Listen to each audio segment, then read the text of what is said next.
In the vast auction hall, a chilling atmosphere prevailed, as if the walls themselves absorbed all forms of empathy. The spotlight illuminated a horse lying in the center of the ring, its once glorious coat now marked with scars and wounds, silent witnesses to years of neglect. The auctioneer stood behind his podium, a barely perceptible glimmer of hope in his eyes as he desperately tried to revive the interest in the room. "Who will make a bid for this horse? Who wants to place a bid?" But instead of a bid, a burst of mocking laughter echoed through the hall. "He's completely broken," murmured a voice in the crowd. "He's worth nothing," sneered another. "Looks like he's given up on life." The horse's vacant stare seemed to confirm these words. Unmoved by the voices surrounding him, he lay there still, like a forgotten soul, lost in his own world of suffering. And yet, in this silence of disdain, a sound was heard, sudden and surprising. A chair scraped across the floor with a crash, and all eyes turned to a young man who stood up, his figure standing out among the wealthy bidders. He walked forward, calm but undeniably determined, breaking the general stillness with a single phrase. "I'll take him." Incredulous looks multiplied across the room. "Are you serious?" someone mocked. But the young man, undeterred by the surrounding derision, walked toward the auctioneer, settling the amount of the bid with unsettling tranquility. Once the purchase was made, he slowly turned to face the horse, approached him cautiously, knelt before him, and locked eyes with the animal. The horse, still and distant, seemed to sense something. A slight twitch passed through his ears, and against all expectations, he slowly raised his head for the first time in a long while. The story of this encounter, incredible and full of hope, quickly spread throughout the city, capturing the imagination of all who heard it. The horse, thought to be lost forever, was gradually regaining his dignity thanks to a young man named Eaton, who had renamed him Phoenix, a symbol of resurrection. However, Eaton knew the road would be long. The horse, though beginning to revive under his caring gaze, carried deep wounds, far more invisible than those marked on his skin. Phoenix was still wary, often fleeing from Eaton's gestures of tenderness, as if even the slightest kindness could still terrify him. But Eaton, far from being discouraged, knew that healing would not happen overnight. Each morning he spent hours by his side, offering slow gestures, soothing words, seeking to build a connection, step by step. And when Phoenix made a first move, however small, it felt like a victory, a tiny step toward trust. But every advance was accompanied by new challenges. During an outing to the pasture, Phoenix, frightened by unfamiliar noises, took a step back, trembling with fear.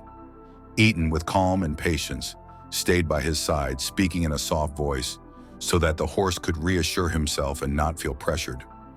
Eaton knew that healing was a process of small victories and setbacks. One evening, as the sky turned orange, Eaton attempted a new approach. He took a brush and slowly moved closer to Phoenix, gently stroking his rough skin. At first, the horse stiffened under the contact, but gradually he seemed to relax, and, for the first time, he let out a soft sigh, as if a part of his soul was warming under the tenderness of these simple gestures. It was a small sign of trust, but a powerful one. Days passed, and as the story of their bond grew in the city, those who had once laughed began to ask questions. Many remained skeptical, but a new curiosity was growing among them. Eaton, however, remained focused on his one goal, to give Phoenix the chance he had never had, no matter the mockery or doubts. Despite everything, Phoenix's past sometimes caught up with him, and one morning, during a violent storm, the horse panicked and reared up, terrified by the thunderclaps. Eaton, after a sleepless night, realized that the animal had become distrustful again, that the deep wounds of his past were awakening with each new blow. But even in moments of regression, Eaton knew that healing required ups and downs. As the months passed and Phoenix slowly began to accept Eaton's presence, one day an unexpected visitor arrived at the ranch. An old friend of Eaton's, a retired breeder, Mr. Grayson. Upon seeing Phoenix, he assessed the situation with a discerning eye. He knew that this horse had immense potential within him, but that he had been broken too many times to fully set him free. "You've chosen a difficult path, but it's the right one," he told Eaton. "Give him time, but also push him to move forward. Sometimes horses, like people, need to find their strength before they can trust again." These words resonated deeply with Eaton, who began to gradually push Phoenix out of his comfort zone. They traversed new terrain, becoming accustomed to new sounds and challenges. With each attempt, the horse hesitated, but little by little, he gained trust, drawing closer to the man who had never abandoned him.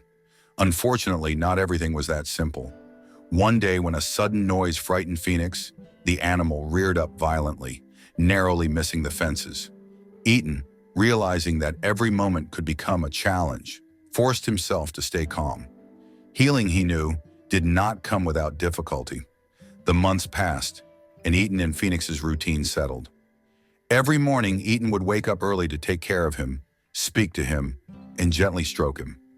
Slowly, trust began to settle in, but everything could still be undone. And then one morning, a man appeared at the ranch door. His name was Carter, a former associate of Victor Harland, Phoenix's former owner. Eaton, on the defensive, listened attentively as Carter told him the story of Phoenix. This horse, who had been destined for endurance races, had been broken by brutal training, and when Phoenix collapsed, Harland had rejected him like a useless tool. Carter explained that it was not the horse who was flawed, but the man who had exploited him. These words sparked a quiet anger in Eaton, but he received them with calm, knowing that he was now responsible for restoring the dignity Phoenix deserved.